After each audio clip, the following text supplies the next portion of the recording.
Hello everyone. Welcome to Polity Simplified series of Jnandeep Academy. Since we are studying all these articles, in today's session we will study Article 30 of Indian Constitution. इथे एक महत्त्वाचा point काय की मी तुम्हाला last time सांगितलं होतं article 29 आणि 30 मध्ये काय सिमिलरिटी तर basically article 29 and 30 are related with protection of rights of minorities. हे लक्षात घ्या, article 29 and 30 are basically related with protection of rights of minorities. मात्र आपण लास्ट सेशनला ज्यावेळेस आपण आर्टिकल 29 स्टडी केलं त्यावेळेस आपण हे रिअलाइज झालं की त्यामध्ये मायनॉरिटी हा वर्ड मेन्शन नाहीये. हे पक्क लक्षात घ्या, आर्टिकल 29 मध्ये मायनॉरिटी वर्ड कुठेही मेन्शन नाहीये. और आणखीन एक ब्रॉडर अंडरस्टँडिंग साठी सांगतो की आपल्या पूर्ण कॉन्स्टिट्यूशन मध्ये मायनॉरिटी या वर्डची कुठेही डेफिनेशन दिलेली नाहीये. आपण डेफिनेशन का देत नाही याबद्दल सुद्धा आपण अगोदर चर्चा केलेली आहे.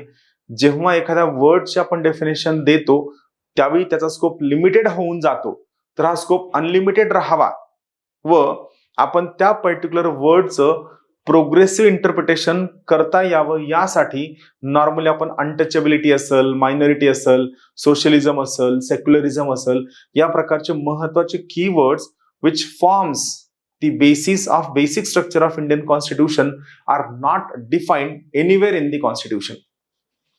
So let's comes to Article 30. So basically Article 30 मी तुम्हाला सांगितलं की Article 29 is applicable to minority as well as majority.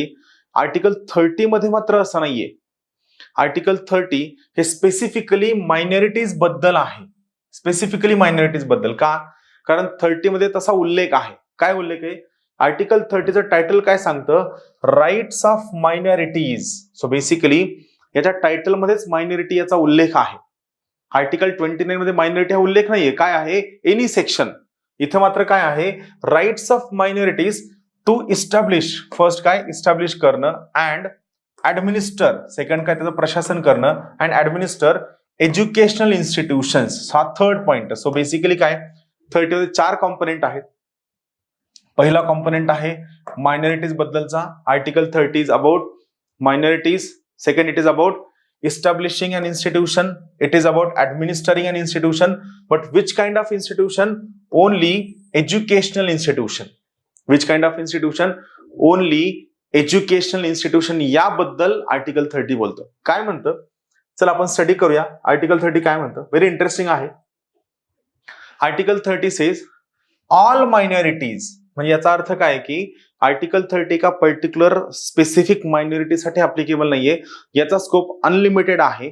And article 30 is applicable to all minorities. All minorities whether who are based on religion or language. याचा अर्थ काय?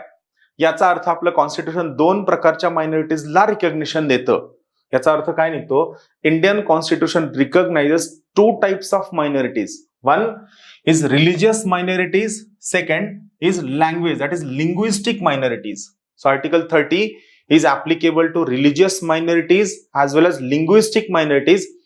Second point लक्षात घ्या, Indian Constitution recognizes 2 types of minorities, religious minorities and second आहे linguistic minorities. So all minorities, whether religious minorities or language minorities, shall have the right to establish and administer educational institution of their choice. त्यांना कोणत्या चॉईसची educational institution establish करायची आहे याचा त्यांना choice असणार आहे. So basically काय आहे? सगळ्या मायनॉरिटीज. पण सगळ्या म्हणलं तरी आपलं कॉन्स्टिट्यूशन कोणत्या 2 टाइपला रिकॉग्नाइज करतं? रिलीजियस मायनॉरिटीज और एज्युकेशनल मायनॉरिटीज या दोघच टाइपला रिकॉग्नाइज करतं. आणि या 2 टाइपच्या मायनॉरिटीजला रिकॉग्नाइज करताना त्यांना एज्युकेशनल इन्स्टिट्यूशन त्यांच्या चॉईसची इस्टॅब्लिश करण्याचा व ऍडमिनिस्टर करण्याचा पूर्ण राईट, फंडामेंटल राईट आपलं कॉन्स्टिट्यूशन स्वतः देतं.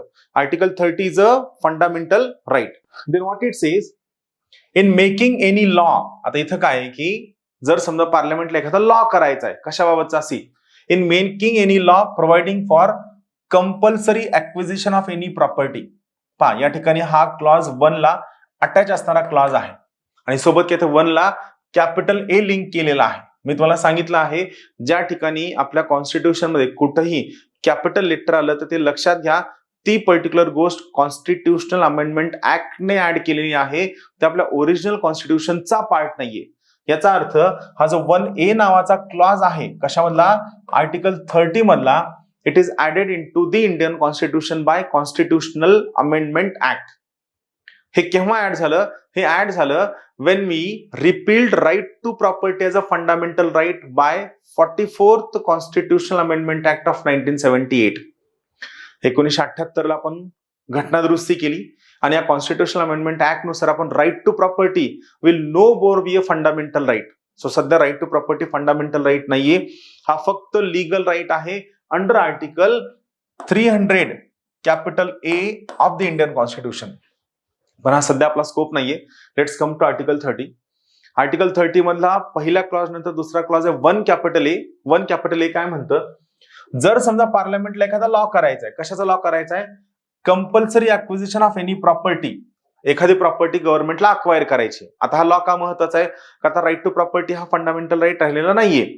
जर समजा गव्हर्नमेंटला या प्रकारची प्रॉपर्टी परचेस करायची, कोणाची property, of educational institution established or administered by a minority referred to in clause 1.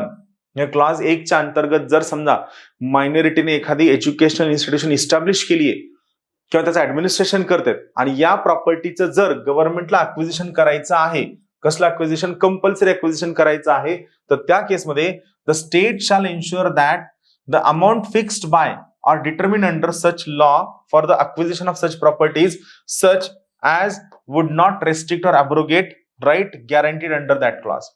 म्हणजे थोडक्यात काय आहे, तुम्ही मायनॉरिटी एज्युकेशनल इन्स्टिट्यूशनची प्रॉपर्टी अक्वायर करत असताना आर्टिकल 30 मधला जो पहिला क्लॉज आहे, या पहिल्या क्लॉजने त्यांना जो राईट दिला आहे तो राईट तुम्ही व्हायोलेट करता कामा नये.